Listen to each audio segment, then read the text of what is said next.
Content for Devs. The world beyond programming. Oh, hello and welcome to Content for Devs. I'm Fede and I'm with Seb. We are going to talk today about screencasting tips and tricks and things around casting. But first, let's do updates from our projects. Would you say what have you done this week? Since last week, I actually had a great conversation with Chris from Rubber Duck Dev Show. Unfortunately, I forgot his last name and I looked for it on the web, but I could not find it. I need to ask him directly. But the conversation was great. He gave me so many tips related to live streaming. Nice. That is just mind blowing. So definitely we will have him as a guest. And I also said that I will be keen to join to his show. And that could happen on January, and we'll see how things will happen. That was one great update. And I also have set up some meetings related from other two guests and reserved some dates for that. So things are going in the good direction, I would say, on the Content for Devs podcast. Nice. Excellent. And on the Hanemi Master, we released your second episode that you wrote and recorded. Thanks you very much for that. And again, it appeared to be on Ruby Weekly newsletter. So congratulations. Thank you. That's from my side. So, and what's on your side? How is your screencasting project going? It's going well. This week, I finally sat down and wrote an episode. I ended up splitting it into 2 episodes. I still need to write an intro and an outro, which is the opposite of my strong suit. It's more difficult for me. But yeah, I wrote a couple of episodes about Amazing Print, which is a gem based on Awesome Print. So I'm very happy with that. And on the other hand, I spent the week programming because I haven't been programming a lot lately. So I started a couple of very small projects for myself to extract ideas. And I think I have an idea for a 3rd episode now, which is, I won't spoil it yet, but I have the inklings of an idea for a 3rd episode. So hopefully I will write it tomorrow or maybe this afternoon. So Great. Yeah, some progress there, finally. Can't wait to see the first one. Do you plan to release the first episode on this month or the next month? I'm not sure if I will release one by one or I will wait until I have 4 or 5. I'm not entirely sure yet. I haven't decided, but yeah, I still have to finish the intro and the outro, the conclusion there. So I have some time for that. Okay. So yeah, no, maybe I will release something just to put some pressure on myself. So yeah, what do you say? Should I release or wait? No, well, this depends. Of course, it's simpler and easier to start if you have a backlog already recorded. But I'm maybe not the best person. I needed to push myself, so I released my first episodes even before the videos were ready. So I released the articles only versions first and announced that video will be ready in a day or 2. And that promise actually forced me to sit down and record them. And so I needed that.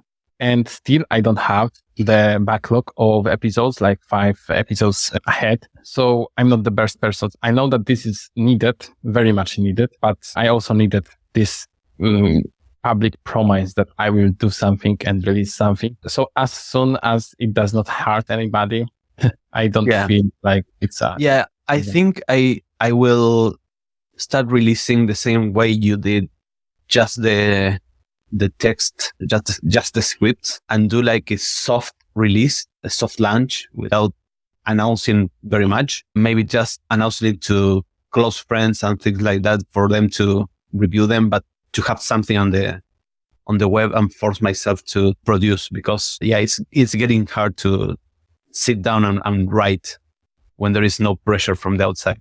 That's for sure. I appreciate people that just can release every week without any feedback or any pressure from the outside. This is crazy. Yeah. I remember Abdi at first started releasing 3 episodes a week, which is absolutely crazy. Yeah. One of the YouTube channels that inspired me to start releasing videos on my own is the very much known chess channel. This is Agadmator chess channel. He releases a video every day. And Wow. sometimes he releases 3 or 4 videos per day. But are they produced? They are, I don't know, but he do not edit them. And he just record, but he prepares to those videos. He analyzes games.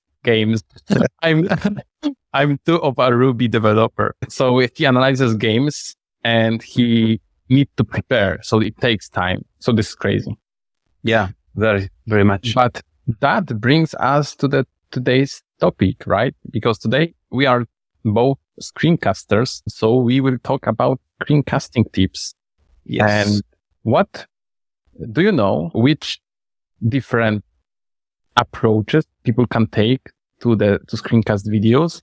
Okay, from the top of my head, what I have written there, we have identified 3 approaches. I think there might be more, but I cannot recognize anymore. So one is to record live, which I think is what Chris from Go Rails does. The other one is record each step separately, which is what we do. And then have you ever watched Destroyal Software? Which one?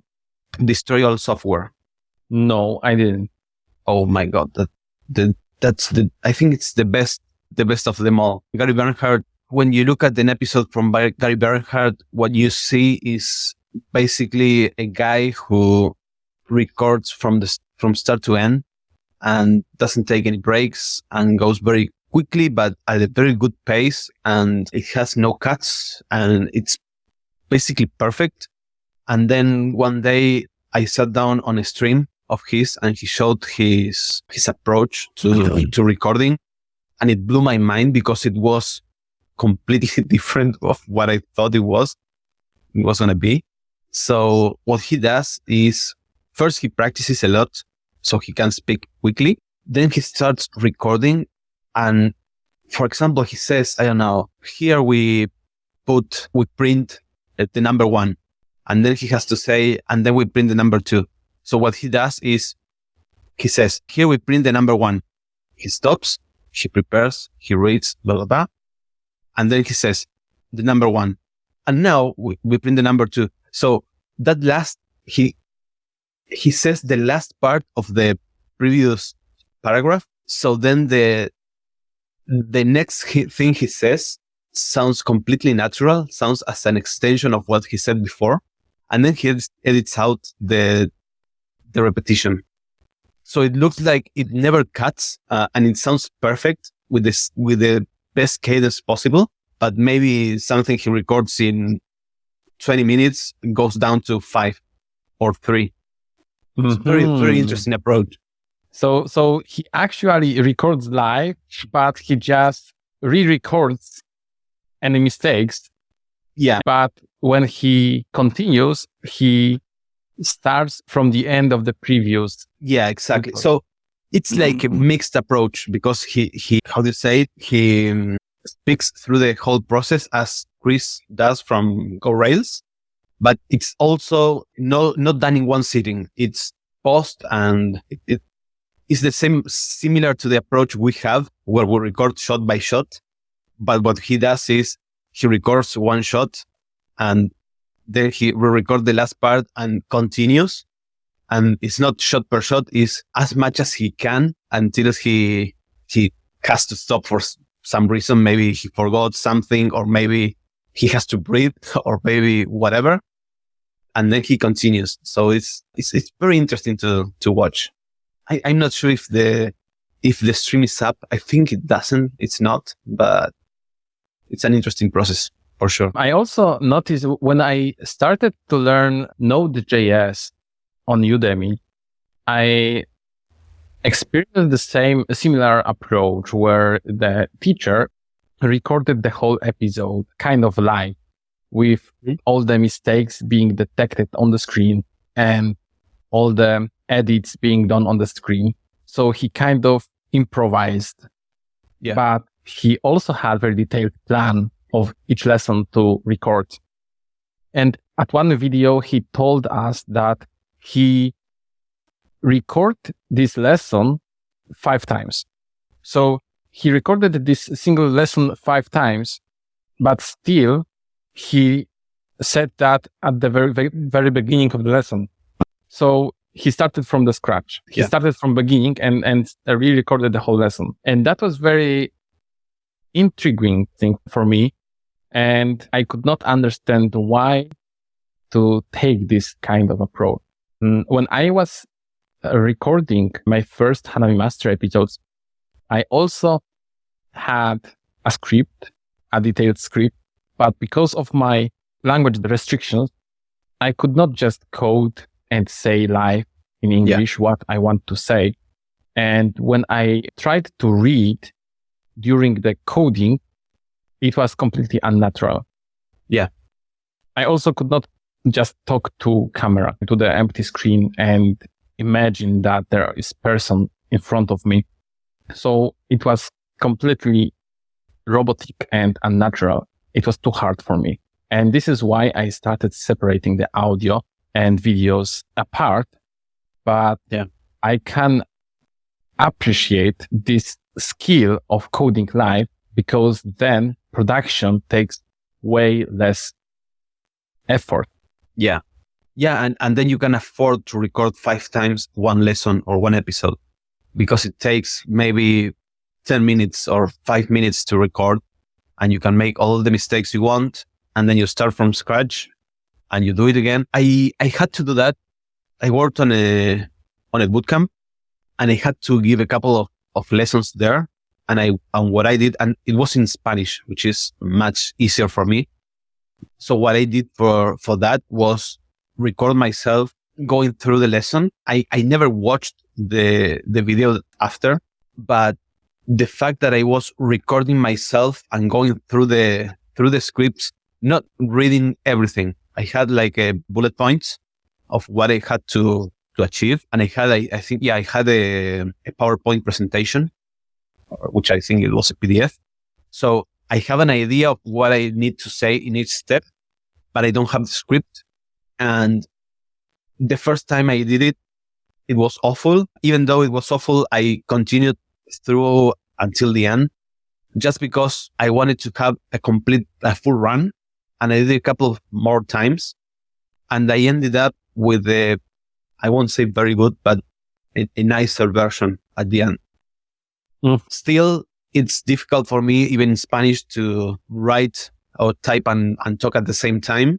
So I took turns to do both things, but it's more natural once you do it a couple of times and you know what's coming next. You can explain each time a bit better. Yeah, for improving this skill, I really like local meetups and local talks. And this is also why I'm trying to be active on those and present some topics on the local talks, because this is the similar situation where you need to prepare to the live talk and you cannot just read a script.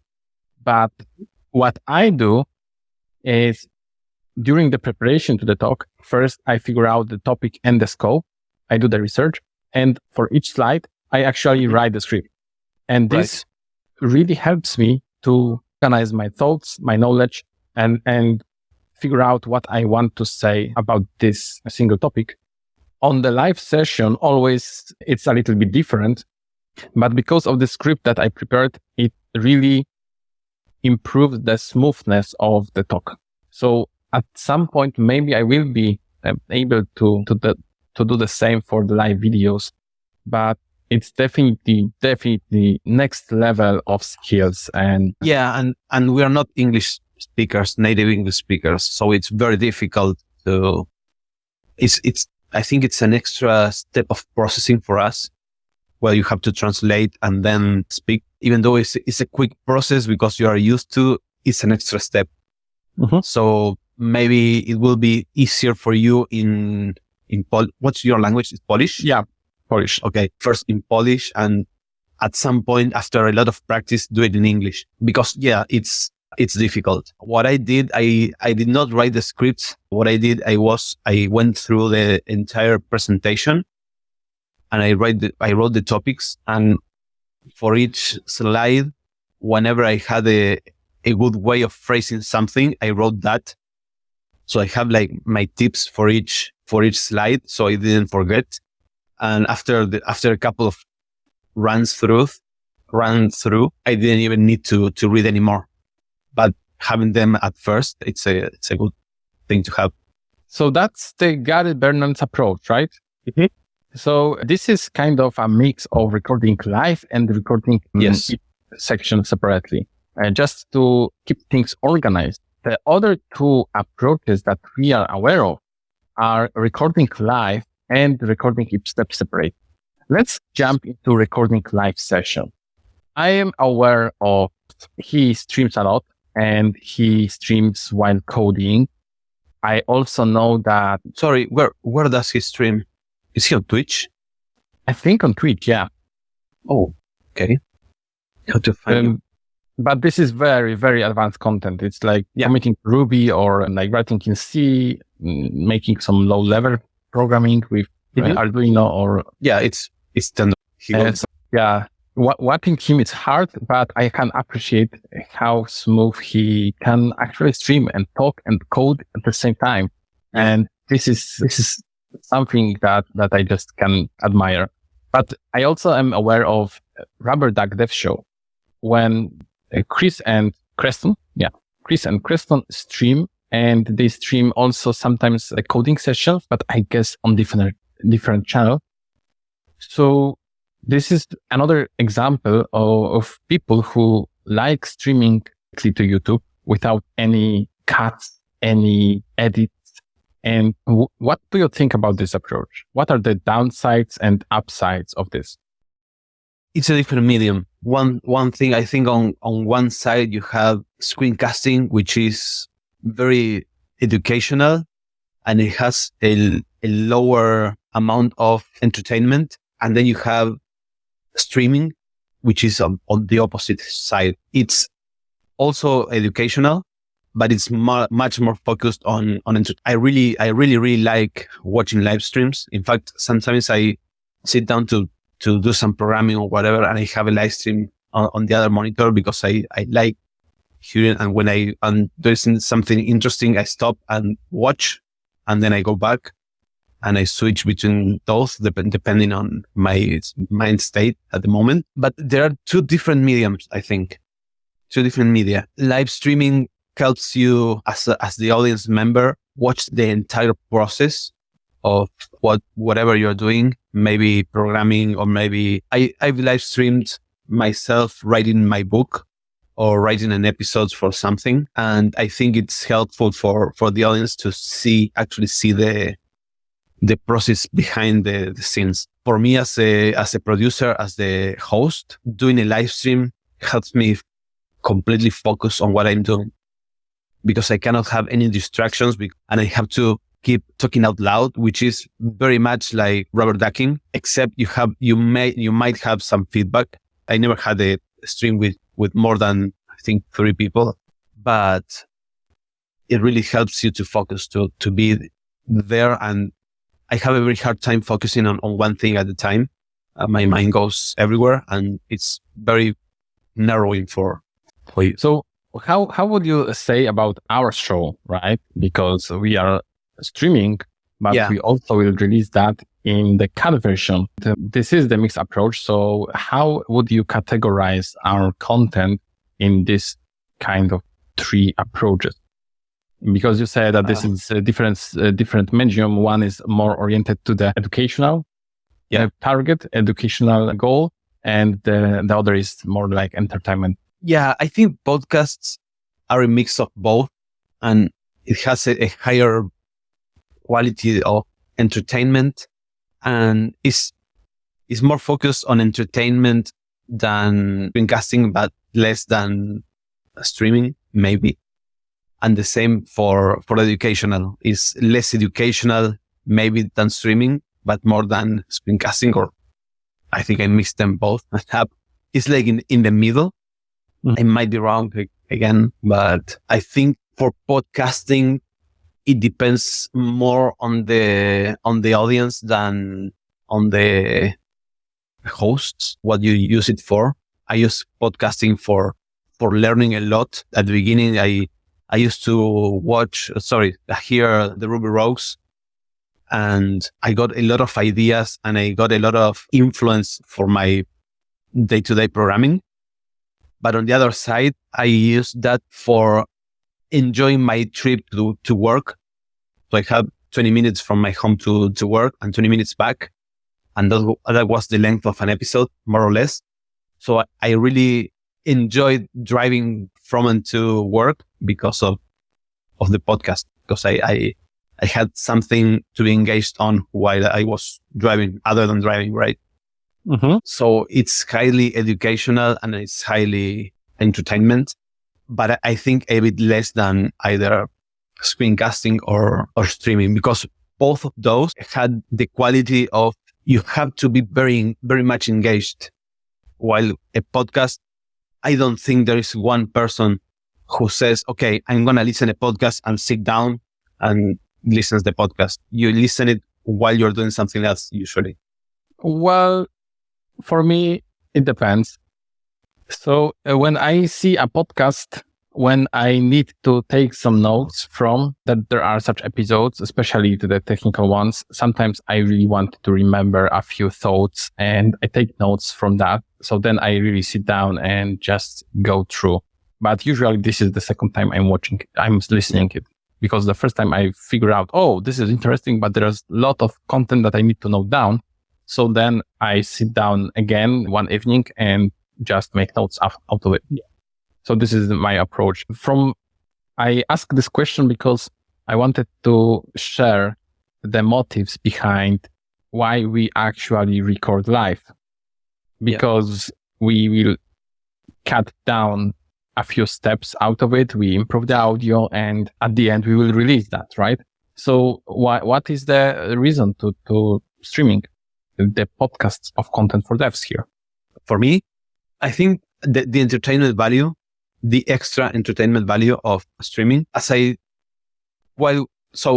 whenever we record a podcast for the audience to know, we sit down, Seb and I, before, and we discuss what the topic will be and some points and whatever. We have a list of topics to talk and things like that.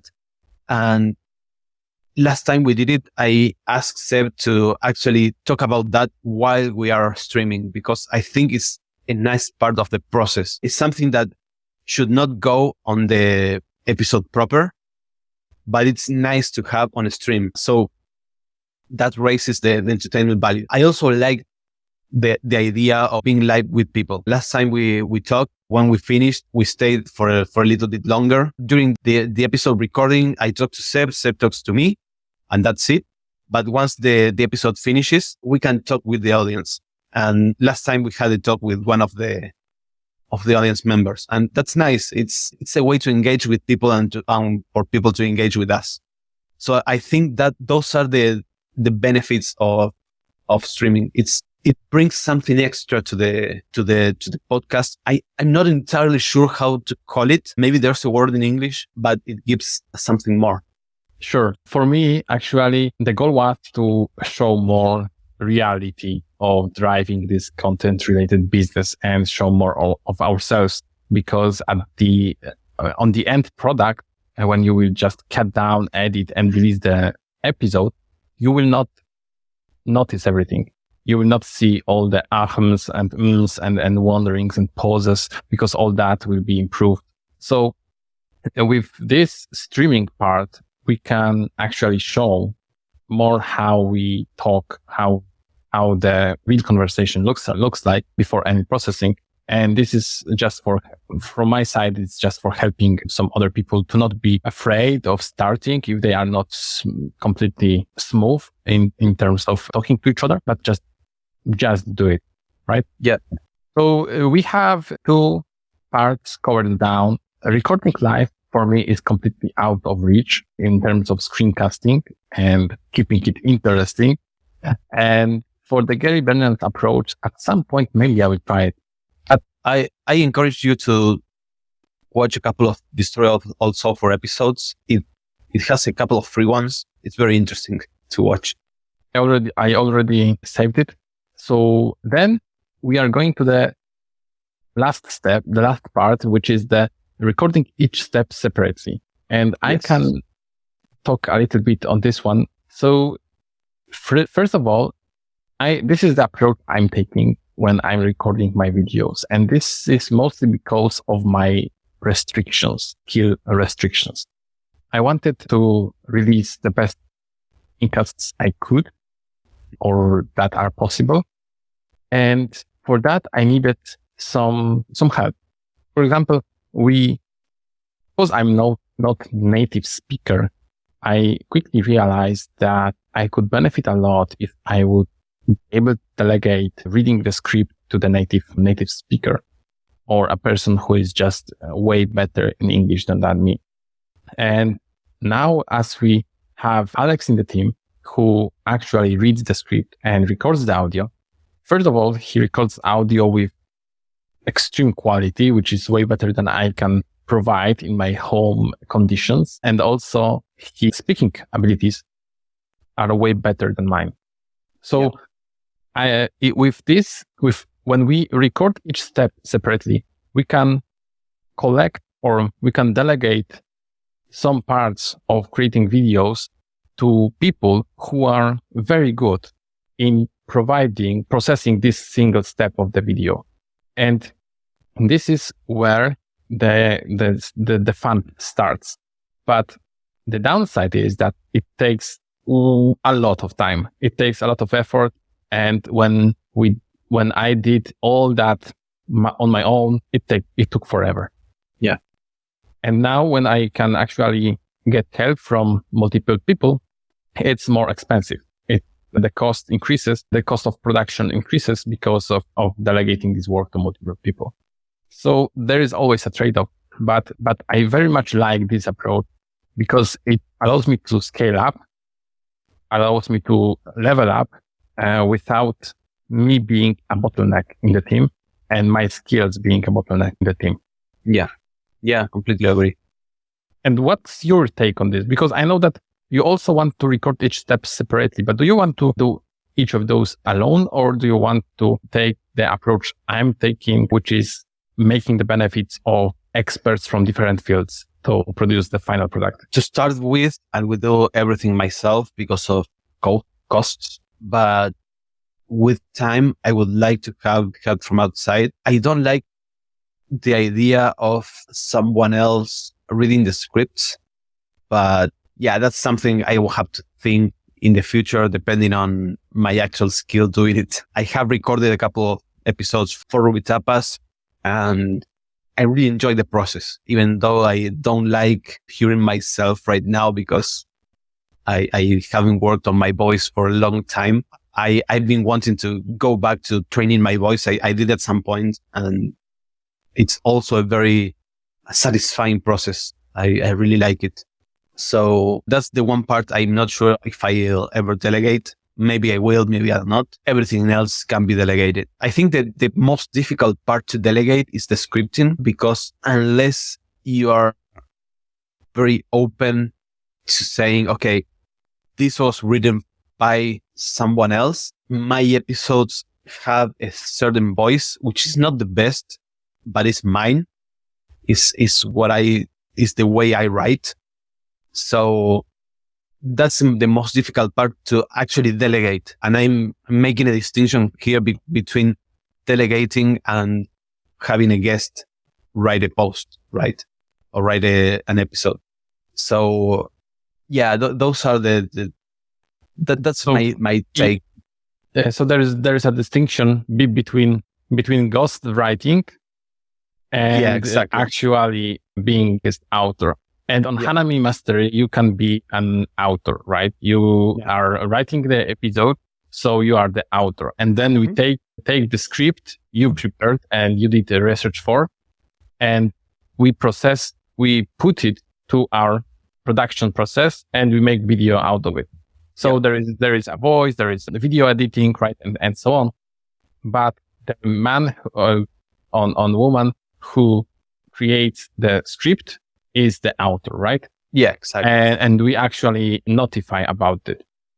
Not yet, I guess, because the pull request is not merged yet. But the info about the author will be there, and this is what the difference. This is what I don't really care about the style, because this is your style. You are the author, and I only care about producing a value for community, right? Yeah, but there's the distinction, right? You're not actually delegating the scripting. You're actually taking an author and making them or helping them put content out there. Mm-hmm. There is a very, very definition there. Yeah, exactly. So that would be a thing to figure out if you want to actually delegate scripting, which is one of the most consuming part of the whole process, because you need to do the research and verify if the code you want to show actually works. Yes. But when you have it, when you decide on the approach you want to take for recording the screencast, what would be the most important tips or element that you would like to mention to make your screencast good? Yeah. So what I learned from one of the first things I learned from Ruby Tapas. So what I did for Ruby Tapas was actually record the screen, which is the same I'm doing for Hanami Mastery now. And I had to prepare my environment, and I will come to that later, to actually record. And the first tip from Abdi was, I want to be able to watch it on a cell phone, on a very small screen. So having big fonts, having basically big fonts and a good level of zoom, that's really, really, really important, because you want your audience to be even more important for me than the quality, the video quality itself, is for everything to be big. So if you have a very small screen, you can watch it. And also what that provides is it constrains the amount of information on the screen. So you are not showing too much information. The only place where I do it a bit differently from that is on courses, because courses tend to have more information. And sometimes when I write a course, for example, when I wrote my Roda course, I had to show both the editor and the results on the screen and things like that. And I decided to make it a bit smaller, but still watchable on cell phone. It's a trade-off, but yeah. Sure. What's the next one? I just let me just add a few bits on this one. I always was a fan of making videos available on mobile phones as well, mobile devices. And it's kind of sad that a lot of screencasts actually don't care about that or don't remember about that. And when I get the YouTube notifications about the new Ruby episode that had been released, I get it usually while being on mobile. And sometimes I just want to watch it immediately or in the afternoon when I don't want to be in front of my computer anymore. And this is when things get very bad, because I cannot watch it. I cannot take anything from the screen. And this is very, very, very bad. And I wanted my screencast to be available, to be just so. A nice, good thing is to always remember about Zoom, or have some presets for a terminal zoom, for browser zoom or editor. And I kept the same for courses actually, because I'm trying to keep screencasts and my course lessons following the same rules, to not show too much on the screen. So I always keep things minimal on the screen. I always just show single stuff at a time. So I either show the terminal or the editor or the browser or the Postman application, whatever, but not two applications at once. So if I have this, then definitely one of the most important things is to switch off notification. If I record, I goofed with this so many times that I did not switch off notification. But now I have a guide that I check, like a checklist that I go through every time before starting the episode to make sure that I have windows closed, so there are no kids on the outside that can cry or can scream while I'm recording. That also that I have notifications switch off and things like that, like Zoom setup and so on. Yeah, notifications can harm the episode in two different ways, I think. One is showing the notification on screen, and you see the notification and you have to re-record whatever you're recording. But the worst way it can harm the video is when you don't notice it and you have the notification for the entire episode. And maybe you realize once you release the episode that's the worst. I experienced that. I experimented with Pomodoro timer application, and on one Hanami Master episode, I actually did exactly that. I only, in half of video, my Pomodoro timer appeared on the screen, that the session finished, and it stayed there until I finished recording. And I even didn't notice that through the editing process. I just noticed it only after watching it on YouTube. And I even got some comments, like somebody tweeted about it, like, I don't understand how people cannot notice the notifications. They drive me crazy. I cannot see anything else when I see the notification on the screen, right? Yeah. And it's so different when you are watching an episode than when you are recording it, because when you record, your focus goes very, very narrow into what you're writing, because you have to write it right and get it right. So you block everything else. And once it's blocked, you said it, even through the editing process, you cannot even see it because your brain is used to that at that point. Yeah. Also, it is very distracting for audience. It's your notification. I mean, it's yours. So you got used to it. You see it every day or several times per day. You don't care. It's just normal. Yes. So this is why it's hard to notice them. But if I see notification on other people's screen that I'm not this is really distracting.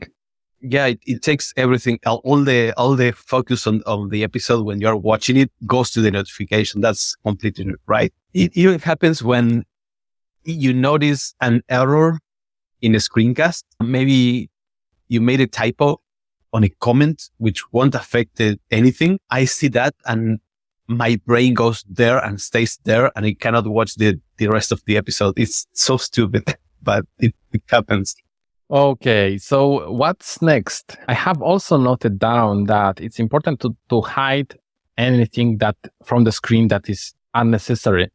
Yeah, and my trick for that is always recording in full screen. The window I'm using, so I use Linux and I have several workspaces. So I have one workspace for the editor, one for the terminal, one for the browser, and the last one for the recording equipment, for the recording app. That way everything gets hidden.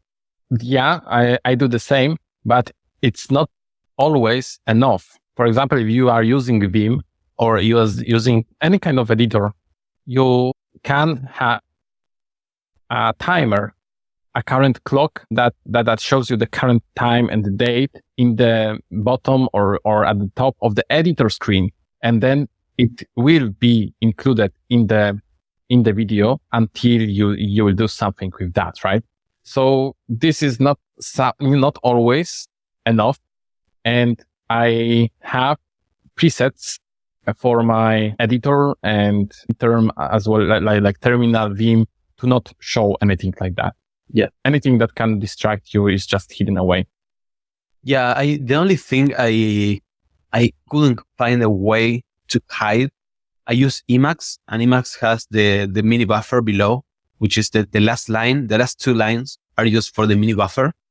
And I was able at some point to hide it, but hide it in quotes because it doesn't really hide it. It makes it disappear, but whenever there's a message, it appears again. Well, it's more distracting, but that's the only thing I couldn't remove. And every once in a while, I'll try to remove it. And if I can't, I stop and go back to what I was doing. But I don't agree that this is important. I mean, it's important only when it changes. So for example, if you have dynamic values like a clock, right? So when you do a shot and then the one shot after 10 minutes, suddenly on the video, timer will switch 10 minutes ahead. And this is very annoying because people are sensitive for that. They used to constant time passing around, right? Yeah, but what happens to me is the mini buffer shows the state of the file as well. And it shows a lot of messages. All the time it's doing things. So whenever I go down 3 lines to show something and I select and then I deselect, it shows a quit message below. Mm-hmm. So I know it's not that important. It's not that distracting for someone else, but for me, there's something to have my mind on while I'm recording. Mm-hmm. I have to start recording another example, I'm also working for Cucumber School, which is an open source course. It has a couple of courses. We record in several languages, and one of those languages is Java. And for Java, I have to record using IntelliJ. And IntelliJ, whenever you switch to a line, on the left, it opens like a light icon. How do you say it? Yeah, a light, a lamp icon, which can be red or yellow, depending on if it's a warning or an error. And I really don't like seeing that there because it's there sometimes it's not. So every time I have to do a shot, I need to close that first and then do a shot. And it's very distracting because I have one extra thing on my mind. It's like the translation you have to do. You watch the screen, you first have to notice that everything is in place. And then you have to notice that there's an icon there that has to go away every time. And it's very distracting. And with Emacs, it happens the same to me with the mini buffer. Okay. So and that's just me, right? I'm very paranoid with that. Yeah, definitely coding or different languages has its merits, right? And its downsides. I like to use Visual Studio Code because configuring it for different languages is pretty easy. And it works the same and looks the same for all my screencasts, even though I would work with JavaScript, with HTML or anything. Fortunately, I am mostly oriented around Ruby.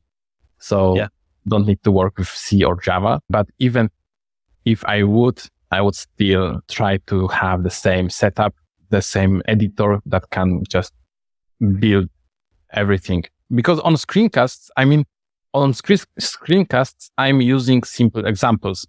And this is why it's not necessary to have complicated and extensive IDE for using. For Cucumber School, we do the same. We have the same editor for everything except for Java, because Java is very particular. It has a lot of moving parts, and Java people are very used to IntelliJ at this point. So we are using that because it's maybe the recommended way to do it. And it's very annoying for any other language I know, Ruby, Python, JavaScript, HTML, CSS, you name it, C, whatever. Mm-hmm. Emacs is great. Visual Studio Code is great. For Java, I'm not sure. I think either Eclipse or IntelliJ are the best ways to face them. So it's a pain for screencasts and for everything because it's Java, but what are you going to do? Just live, right? Yes, live. The next important thing I would add here is that I tend to unify my environment. For example, I work with terminal and I work with editor, and I configured both of them to use the same color scheme and theme, to use the same fonts and same font sizes. So when I switch applications on the screen while recording, people are not pushed away by just changing the fonts and colors every single second. And I found it very comfortable to watch if the author of the screencast actually pays attention to such subtle things. Yeah, the only thing I don't configure there is the color scheme. For me, the color scheme, I think the default color scheme for the terminal is good enough because you're never showing too much color. When setting up the terminal, what I do is I open the terminal, I open Emacs side by side. I set the easiest way to set the easiest place, to set the size for me is Emacs. So I set the size I like. And then I set the size on the terminal, and I make sure I have an entire buffer in Emacs with numbers 1, 2, 3, 4, 5, 6, 7, and I don't know, until 40 line by line. And then the same for the terminal.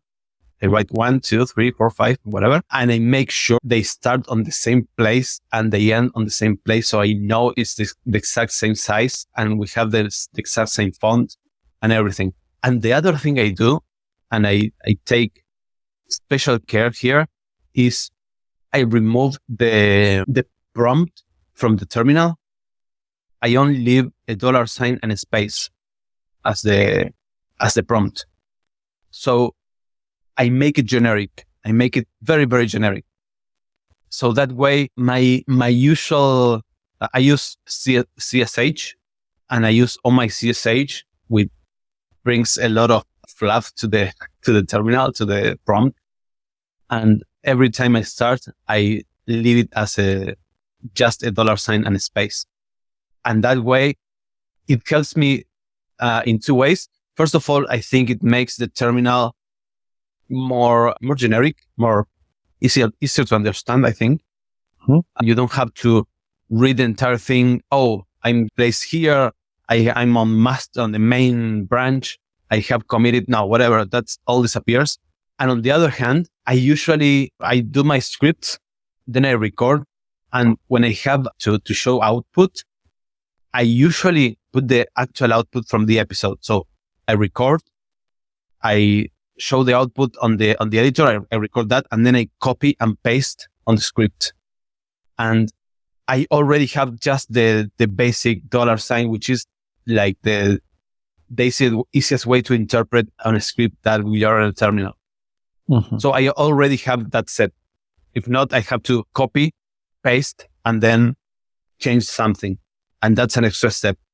And I try to avoid extra steps as much as I can. Yeah, I completely understand you, especially if you don't have a separate computer for just recording stuff, right? Yeah. So switching between profiles is kind of a good thing to have automated as much as possible. Yes. I have the JSON version of my visual code set up for recording, and it's super easy to switch between them. And also I have a JSON setup for iTerm application that I use also for recording. And just by calling Ctrl+T, it opens a tab, but with the different profile, especially prepared for recording. And I can also share this with anybody who would like to join me and record part of the videos. It's himself, right? Yeah. So this is really to share, exchange, and improve. I also have committed hub profiles for this, so I will not lose them. Mm-hmm. So this is just a few minor things that I like to keep always in mind. Yes. So then if you have this ready, do you have any other tips or tricks that you use while recording? Everything we said, I have one tip that I use for addressing everything we talk, and that's use a virtual machine. So I don't record on my regular desktop. It has one problem. I don't have a very good laptop. So if I'm not home, I cannot record, which sucks. But having a virtual machine gives me an environment where I know I have no distractions, no notifications, anything is connected to my virtual machine. If I ever break something, which I have done, I messed up Ruby, I messed up Node.js to a point where it was unusable. After I finish creating my virtual machine, I make a snapshot and I go back to that snapshot. Sometimes I have to do a couple of extra steps because I forgot to update something or whatever before the snapshot. Then I make a new snapshot and I have my new version of my virtual machine. Having a virtual machine, I don't have to deal with, yes, as I said, notifications, the terminal theme, the editor theme, and all of that is already baked in. I turn on the virtual machine and I have it all set up. I can install and remove whatever I want and I won't have any conflicts. Yeah, I think it addresses everything. And on the other hand, for example, for what we do for Hanami Mastery is we have, I tend to record everything in full screen. So I don't show anything other than my editor, which has very little things, and my terminal, which has nothing. And for example, for Hanami Mastery, I had to show the side panel. So what I asked you to do is make a screenshot of the side panel, give me the size. So I subtracted that from the full screen resolution. And now I have a small speed. When I turn on the virtual machine, I run a command called Hanami Mastery, which resizes the virtual machine to be the exact size I need without the side panel. So that way, I'm not worried about anything. I always record in full screen and I'm done. I don't have to think about anything. I don't have to have a list. And what kind of computer do you use for that? Not computer, the software? Or I'm using VirtualBox right now. My partner of my screencasting project suggested to use Vagrant, which is a very good idea. So we have on Trello a mark for him, a task for him to create a virtual machine on using Vagrant. And I think that's even better because now you have just a configuration file and now you can replicate the virtual machine whatever you want. So that's up and coming. I want to see how it goes with that because it's an interesting approach to be sure. That is awesome. I would also appreciate to keep me in the loop and kind of share the final. Yeah, I might do an episode or something about Vagrant and maybe share the behind the scenes of that because it's a very interesting approach. I haven't thought about it, and when he said it, it blew my mind because it removes another step, which is always great.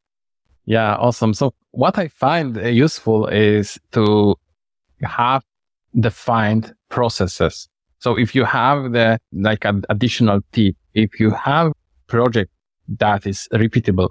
So for example, I treat every single episode as a separate project, but I keep the steps are the same to produce a final result.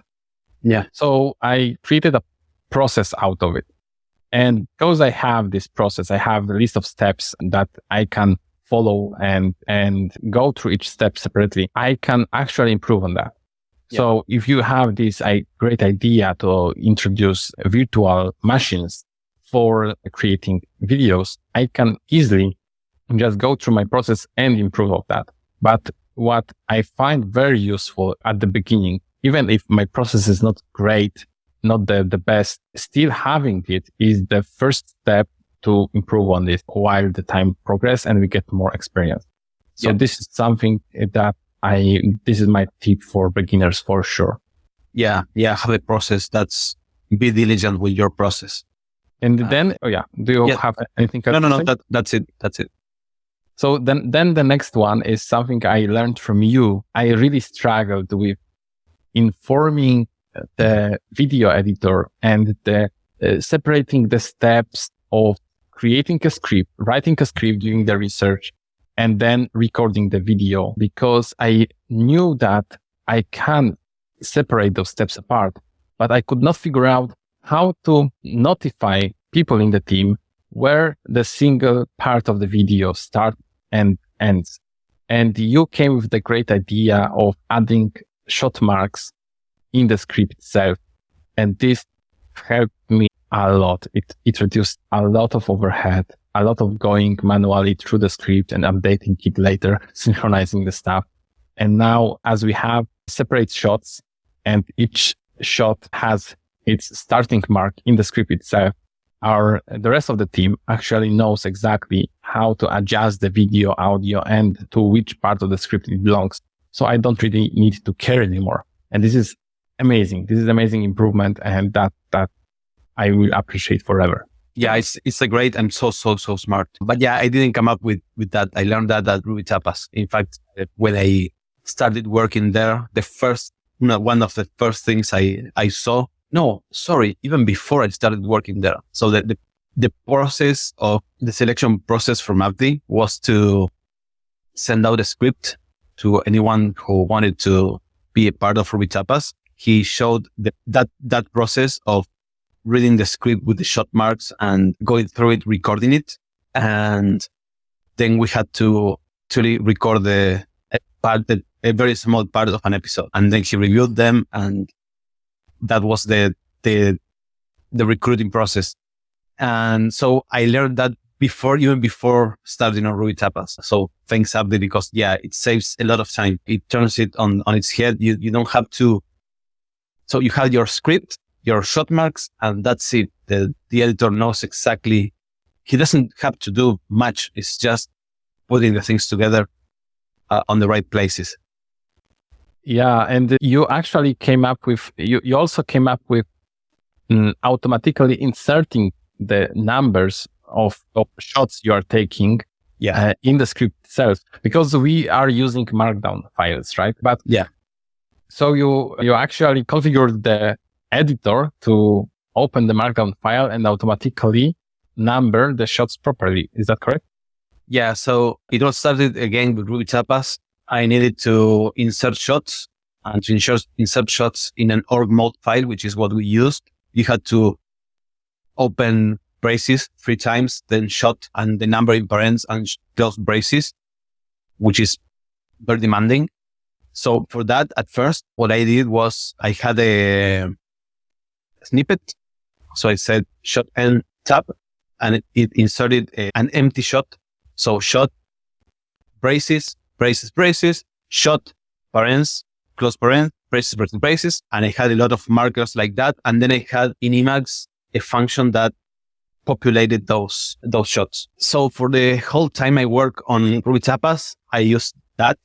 Then I went to work with Cucumber, and there we are using ASCII doc files. We have a different way of marking shots. So you say shot, colon, square bracket. So I did the same thing. I said, okay, for this type of file, when I say shot N, it inserts that, which is very helpful. But then I had to go populate separately. So what I ended up doing is now I have a command that actually inserts a shot marker, and it populates the entire file and it saves the file. And no matter where I insert the marker, if I say, okay, shot 1, shot 2, shot 3, shot 4, and then I go back to shot 1, I need to insert 1 right after, I just hit my key binding and it renumbers everything, which is it takes your mind off you. The only thing you need to focus on is where to put the marker. Because one problem we had at Ruby Tapas at first is once we finished the script, before I have the populate command, what we had to do is, instead of renumbering everything, we said, okay, shot 1, shot 2, shot 3. Oh, wait, shot 2B, shot 2C, shot 2D. If you have to insert something else with the reshoots, with the populate, you just populate everything. But how do you solve the files? Because when you record different shots, right?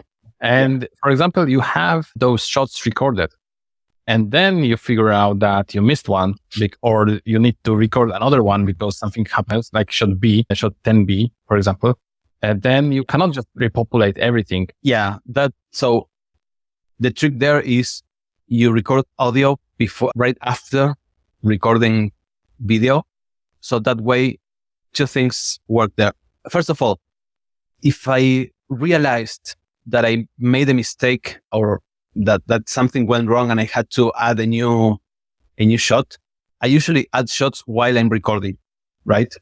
Normally, if I realized I've done too much or whatever, I realize in the moment. So I go back and I reshoot maybe a couple of seconds. Is maybe, I don't know, 10 shots, which is a lot to notice.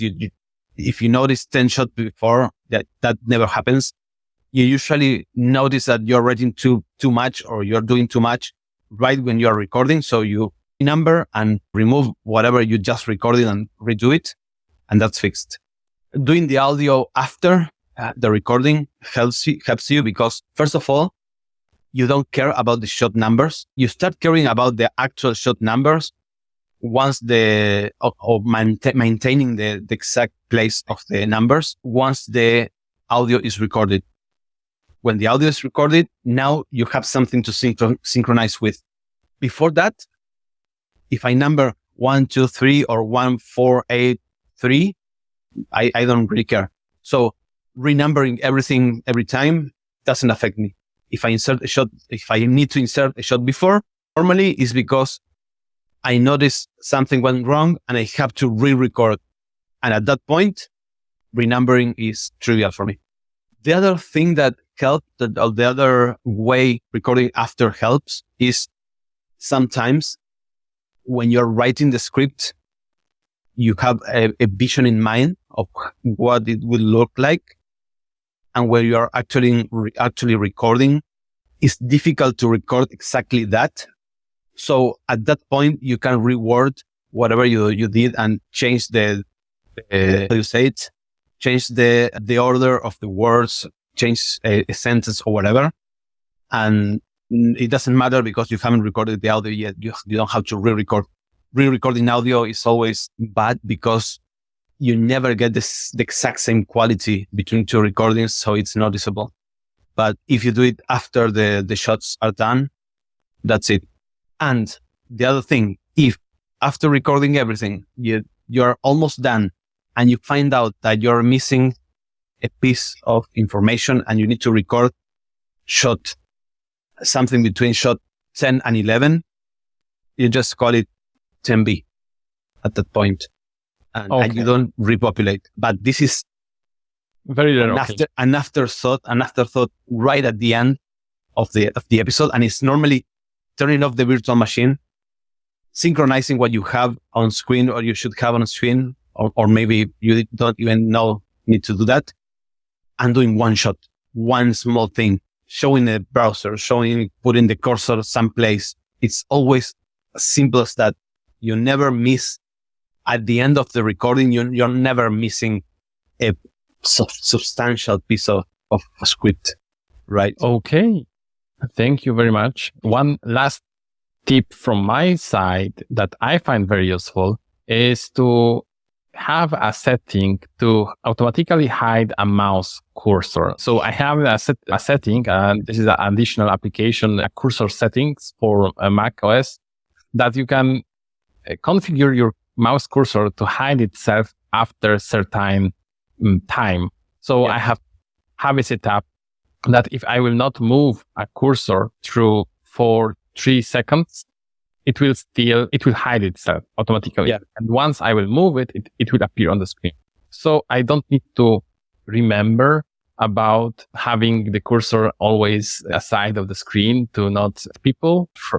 And when I'm doing shots or edits, cuts of anything, usually my cursor is not there. So there is not like sudden jumping around of my mouse cursor on the screen. Yeah. In my case, I take a different approach. I hide it on the recording application. So there's a setting on the recording application. And if I need to record the mouse for one shot, for that shot, I will make it appear and then disappear. And that's because if you have to wait 3 seconds before starting to record every time, it's painful for me. That's one thing. The other thing is, your mouse shouldn't be there. It should be to the right of or the left of the screen, even though it's hidden. And that's because mice have different behavior. So if I have the mouse hover, because I don't know, I had to scroll and it hovers over something and it opens a title or something like that, some kind of message is distracting and I have to reshot that. And that's painful as well. And it's something that's very, very painful for me is recording Java on IntelliJ because I have to use the mouse and I don't show it, but I have to use it right on the screen to, I don't know, run tests. Because sometimes when I run with the shortcut, with the shortcut, it doesn't work the way I want it. And the other thing is, I want the green circle to light up whenever I click it. So there's an indication that I did that, even though I'm not showing the mouse. But it's very painful because you have to go click and then move it away and know where you put it. Because if you don't know that, it will show something that you don't want, and you will have to reshoot the shot. So having that in mind, like all those caveats related to cursor mistakes, but possible also sudden unexpected behaviors of what is appearing on the screen, I have a guess that making the video in steps and in several shots and separating everything like audio out of video, or maybe record each shot while doing the audio, but in very small steps. This could be the best approach. I would risk the opinion that this is the best approach. However, it's the most time-consuming approach, and like it requires you a lot of effort during the editing later. I think it depends a lot on the person. Some people can really go through an episode very quickly and a couple of times to learn it. And if there was a mistake in the middle, which was, or the pop-up appeared or whatever, they can record it again. And it is less time consuming, even though you had to record it 5, 6, 7 times instead of just one. It took an hour maybe to record, but to record audio, video, and everything, right? Where with our approach, you have to keep all these things in mind. And let's be honest, I think our approach, or the approach we have, makes for much cleaner episodes. The pacing is always better, in my opinion, because you can control the pacing when reading the script, right? But if I had the opportunity to make an episode just by recording it and be done with it, even if I had to record it 5 times, I would try that approach and then compare them, because it might be better, I think. Mm-hmm. It could be better. I'm not sure about that. Awesome. I wouldn't risk it. I will need to try other approaches before I will make the final opinion. Yeah, exactly. But that brings us to the end, I think, right? I have one more tip, and it's for the terminal. That's something I do. So synchronizing things on screen is always painful when you are recording shots, and much, much more painful when you have to re-record. You mess up something, you have to re-record one part. What I do for that is I look at the shot before and I try to make it exactly the same. And then I record that one shot that I'm missing. A good tip for the terminal is, if you're recording the terminal, have a clean terminal every time. So clear the screen and do whatever you need to do, and then clean it again before the next shot. And that's because then synchronizing the terminal is completely trivial. You just open the terminal and record, and that's it, no matter where you are. Yeah, so exactly. That's my last tip. I totally agree. And also like disabling any kind of pop-ups in the editor that are not necessary, or hiding, like always hide the file tree. Yes. Hide as much as you can. Yeah, I really learned that one late, to hide the file tree every time that I will record a shot. Yeah, because then you have continuity errors, which are very distracting for the audience. That's not cool. Yeah. Awesome. Thanks very much. But that brings us to the end of the episode. So Thank you very much for